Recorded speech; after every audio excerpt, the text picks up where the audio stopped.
I love you. ఛీ మీ అబ్బాయిలంతా ఇంతే. అయ్యో అయ్యో నువ్వే నా ప్రాణం. నువ్వు లేకపోతే నేను బతకలేను. నువ్వు లేకపోతే తినలేను. నువ్వు లేకపోతే నీళ్ళు కూడా తాగలేను. ఛీ రేయ్ ఇట్రా. బాధపడద్దు, నేను చెప్పినట్టు చెయ్యి. సూతయిట. సరే అన్న, నువ్వు చెప్పినట్టే చేస్తాను. నువ్వు అంటే నాకు ప్రాణం. నువ్వు లేకపోతే నేను బ్రతికలేను. అయ్యో ఎట్టుకురా.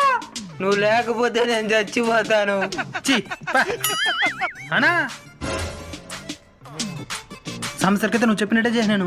ఇప్పుడు నన్ను కాదనుకున్నా నా కాలు కిందకు వచ్చినారు నా. చాలా థ్యాంక్స్ అన్నా. సంవత్సరం క్రితం ఏం చెప్పుంటాడు? ఓ సమాజంలో గౌరవంగా బతుకు. సంవత్సరం క్రితం వాడు చెవులు ఏం చెప్పినావు? కష్టపడి చదివి మంచి జాబ్ కొట్టమని చెప్పిన. డబ్బుంటే అన్నీ వస్తాయి.